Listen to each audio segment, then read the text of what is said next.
Hello, अस्सलाम वालेकुम dear students.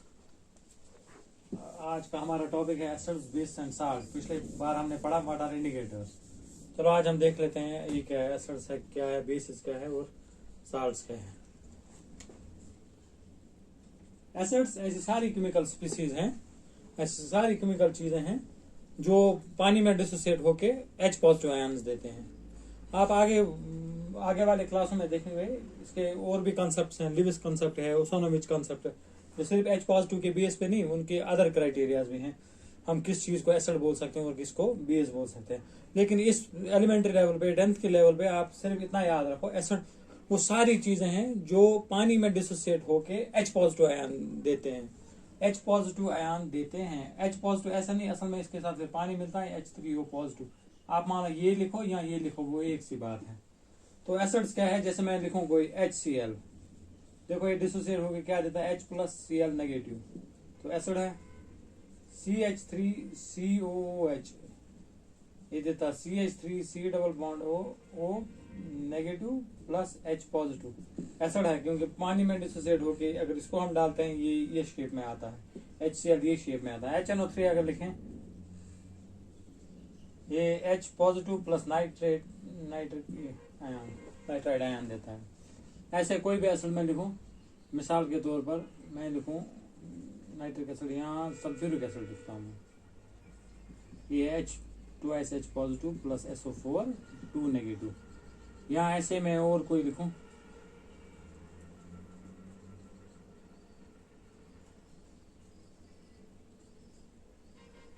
Formic acid लिखूं HC डबल बॉन्ड OH।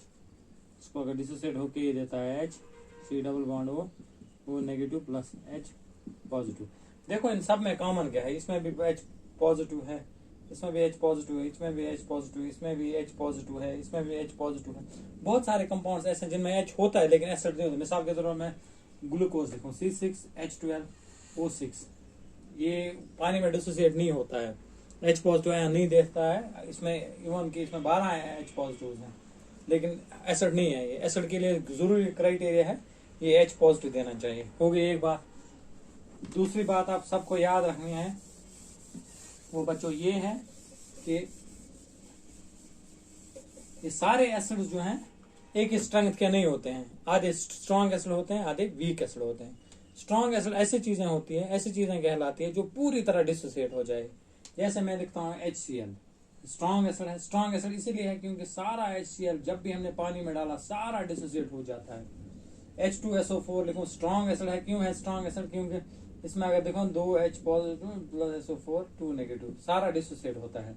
इसके बरक्स अगर मैं लिखूं कोई ऑर्गेनिक एसिड, मिसाल के तौर पर मैं प्रोपेनोइक एसिड लिखता हूँ CH3CH2C डबल बॉन्ड OH। जरा इसको अगर डिसोसिएट हो जाएगा, ये ऐसे बनाता है CH3CH2C double bond O negative plus H positive.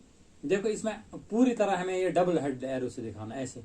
इसका मतलब है इसका मतलब है पूरी तरह डिसोसिएट नहीं होता है। रिएक्शन कुछ टाइम के बाद इसमें एक इक्विलिब्रियम आ जाता है, आधे इधर से टूटते हैं और आधे उधर से जुड़ते हैं, वापस इसी शेप में बन जाते हैं। ऐसी चीजों को बोलते हैं वीक एसिड। याद रखना, जो भी हम एसिड्स की जो है 2 कैटेगरीज है, मेन कैटेगरी। एक तो जो जमीन से हासिल करते हैं उनको मिनरल एसिड्स बोलते हैं, और दूसरा जो लिविंग ऑर्गन वर्ल्ड से हासिल करते हैं उनको बोलते हैं ऑर्गेनिक एसिड। ऑर्गेनिक एसिड जो भी हैं ऑलमोस्ट सारी वीक एसिड्स हैं। मिसाल के तौर पर मैं बात करूं साइट्रिक एसिड, और वीक एसिड जो है वो हम खा भी सकते हैं। साइट्रिक एसिड किसको किसमें होता है? मेवों में होता है। साइट्रिक फ्रूट जैसे ऑरेंज, बाकी चीजों में। ऑक्सैलिक एसिड किसमें होता है? टमाटोज में होता है। टर्मरिक एसिड टारटारिक एसिड किसमें होता है? इमली में होता है। टर्मरिक में होता है, जिसको हम कश्मीर में टिम्बर बोलते हैं। Tartaric acid. ऐसे अगर हम बोले मिल्क में होता है लैक्टिक एसिड, मिल्क में होता है। ऐसे एंट की स्टिंग में होता है। यहाँ ये नेटल ग्रास की वो ग्रास अगर कहीं चुप जाए तो उसमें कौन होता है? Formic acid. फॉर्मिका एसिड, यहाँ मेथनोइक एसिड, इसका नाम दूसरा भी है।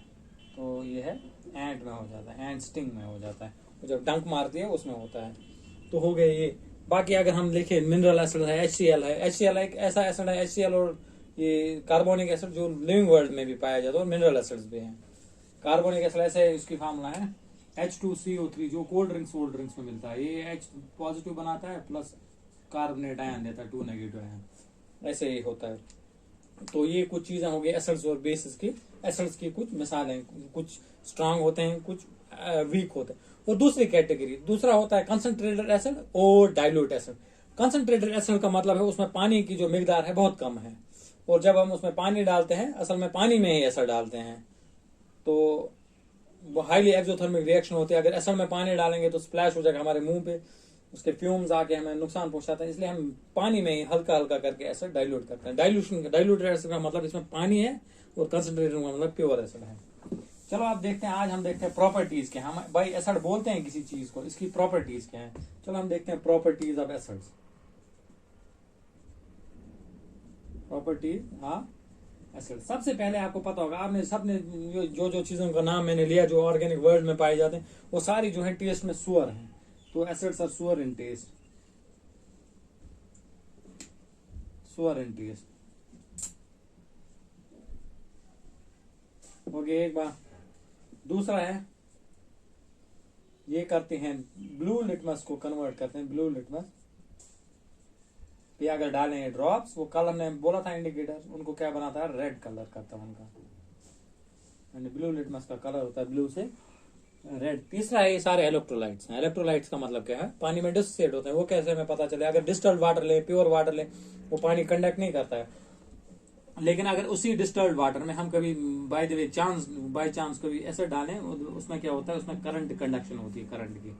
यानी क्यों, क्योंकि ये पॉजिटिव इलेक्ट्रॉन नेगेटिव के और पॉजिटिव, ये प्रोटियम ये H पॉजिटिव आयन जाएंगे, और नेगेटिव पॉजिटिव की और ये नेगेटिव आयन जाएंगे, यानी बीच में मूवमेंट हो गई आयन की, और मूवमेंट ऑफ आयन उसी को करंट बोलते हैं।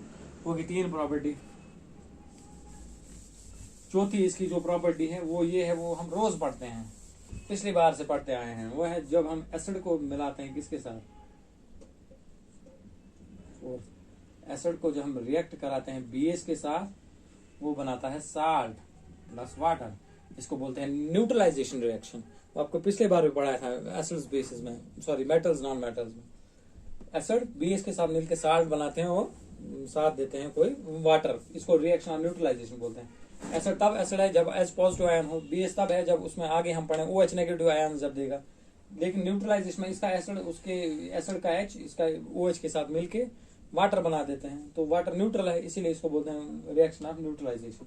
कोई एसिड लिखते हैं मिसाल में HCl प्लस कोई BS लिखो NaOH, देखो ये साल्ट देगा NaCl प्लस वाटर। शाबाश। तो आपकी सिंपलिसिटी के लिए मैं चाहिए कोई और एसिड लिखो सल्फ्यूरिक एसिड प्लस लिखो इसके साथ कोई BS लिखो, मैग्नीशियम हाइड्रोक्साइड। ये क्या देगा इधर, ये मैग्नीशियम सल्फेट बनाएगा, साल्ट प्लस H2O। बैलेंस आप खुद भी कर सकते हैं, इस वक्त आप सिर्फ इस पे ध्यान दो तो आया आपको समझ में। एसिड्स बेस के साथ मिलके साल्ट प्लस वाटर बनाते हैं। पांचवी है reaction of acids with metal carbonates and metal bicarbonates. Metal carbonates and metal carbonate, मिसाल के तौर पर सोडियम कार्बोनेट, मेटल बाइकार्बोनेट्स जैसे सोडियम हाइड्रोजन कार्बोनेट। ये बच्चों दोनों जो है ना बेसिक हैं, ये एग्जैक्टली इसी रिएक्शन की तरह एसिड प्लस बेस। लेकिन यहाँ पे एक चीज एडिशनल निकालता हुआ है कार्बन डाइऑक्साइड। बताओ कोई सा एसिड, मानो यही HCl लिखते हैं एसिड, इसके साथ हम कोई मेटल कार्बोनेट मिलाते हैं, चलो सोडियम कार्बोनेट लगाते हैं, ये बेस का काम करता है। ये क्या बनाएगा, साल्ट प्लस बनता है वाटर, इधर वो एक चीज ज्यादा निकलती होगी कार्बन डाइऑक्साइड। हो गया ये। अब ऐसे किसी एसिड को मिलाते हैं, मिसाल के तौर पर सोडियम बाइकार्बोनेट के साथ, ये क्या देगा इधर, sodium carbonate Na2CO3 plus water plus carbon dioxide. इस तरह ये रिएक्शन होगी बैलेंस, आप खुद भी बैलेंस देख सकते हो।